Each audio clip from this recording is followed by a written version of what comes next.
ಮಂಗಳೂರು ಮಿರರ್ಗೆ ಸ್ವಾಗತ. ನಾನು Archana.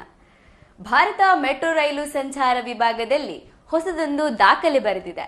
Over head metro, under ground metro ಜೊತೆಗೆ ಇದೀಗ ಅಂಡರ್ ವಾಟರ್ ಮೆಟ್ರೋ ಸಂಚಾರವನ್ನು ಪ್ರಾರಂಭಿಸಲು ಮುಂದಾಗಿದೆ. ದೇಶದ ಮೊದಲ ಮೆಟ್ರೋ ರೈಲು ಸಂಪರ್ಕ ಹೊಂದಿದ್ದ ನಗರವೆಂದು ಖ್ಯಾತಿ ಪಡೆದಿದ್ದ ಕೋಲ್ಕತ್ತಾ ಈಗ ದೇಶದ ಮೊದಲ ಅಂಡರ್ ವಾಟರ್ ಮೆಟ್ರೋ ಸುರಂಗ ಮಾರ್ಗ ಹೊಂದಿರುವ ಮೊದಲ ರಾಜ್ಯವೆಂಬ ಮತ್ತೊಂದು ಗರಿಯನ್ನು ತನ್ನದಾಗಿಸಿಕೊಂಡಿದೆ. ಭಾರತದ ಮೊದಲ ಅಂಡರ್ ವಾಟರ್ ಮೆಟ್ರೋ ಪ್ರಾಯೋಗಿಕ ಸಂಚಾರವನ್ನು ಕೋಲ್ಕತ್ತಾ ಮೆಟ್ರೋ ಯಶಸ್ವಿಯಾಗಿ ನಡೆಸಿದೆ. ಹೌರಾ ಮೈದಾನದಿಂದ ಎಸ್ಪ್ಲೇನೆಡ್ ಮೆಟ್ರೋ ನಿಲ್ದಾಣದವರೆಗೆ ಪ್ರಾಯೋಗಿಕ ಮೆಟ್ರೋ ಸಂಚಾರ ನಡೆಸಲಾಗಿದೆ. ಈ ಸುರಂಗ ಮಾರ್ಗವು ಹೂಗ್ಲಿ ನದಿಯ ಮೇಲ್ಮೈಯಿಂದ 13 ಮೀಟರ್ ಕೆಳಗಿದ್ದು, ಭೂಮಿಯ ಮೇಲ್ಮೈಯಿಂದ 33 ಮೀಟರ್ ಕೆಳಗಿದೆ. ಈ ಸುರಂಗದ ಉದ್ದ 16.4 ಕಿಲೋಮೀಟರ್ ಆಗಿದ್ದು, ಇದು ಹೌರಾ ಮತ್ತು ಕೋಲ್ಕತ್ತಾ ನಗರಗಳನ್ನು ಬೆಸೆಯುತ್ತದೆ.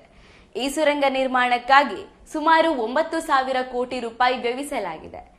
ಈ ಮೆಟ್ರೋ ರೈಲು ಹೂಗ್ಲಿ ನದಿಯ ಸುರಂಗ ಮಾರ್ಗದಲ್ಲಿ ಯಶಸ್ವಿಯಾಗಿ ಸಾಗಿದ್ದು, ಆ ಮೂಲಕ ಕೋಲ್ಕತ್ತಾ ಮೆಟ್ರೋ ಮತ್ತೊಂದು ಮೈಲಿಗಲ್ಲನ್ನು ಸಾಧಿಸಿದೆ. ಈ ಪ್ರಾಯೋಗಿಕ ಸಂಚಾರದಲ್ಲಿ ಎಂಜಿನಿಯರ್ಗಳು ಮತ್ತು ತಂತ್ರಜ್ಞರು ಮಾತ್ರ ಭಾಗವಹಿಸಿದ್ದರು.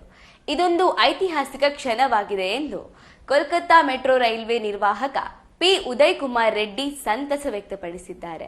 ಹೌರಾ ಮೈದಾನದಿಂದ ಎಸ್ಪ್ಲೇನೆಡ್ ಮೆಟ್ರೋ ನಿಲ್ದಾಣದವರೆಗೆ ಪರೀಕ್ಷಾರ್ಥ ಸಂಚಾರ ನಡೆಸಲಾಗಿದೆ. ಮುಂದಿನ 5 ರಿಂದ 7 ತಿಂಗಳವರೆಗೆ ಪ್ರಾಯೋಗಿಕ ಸಂಚಾರವನ್ನು ಮುಂದುವರಿಸಲಾಗುತ್ತದೆ. ಇದಾದ ಬಳಿಕವಷ್ಟೇ ನಿಯಮಿತ ಸೇವೆಗಳು ಪ್ರಾರಂಭವಾಗುತ್ತದೆ.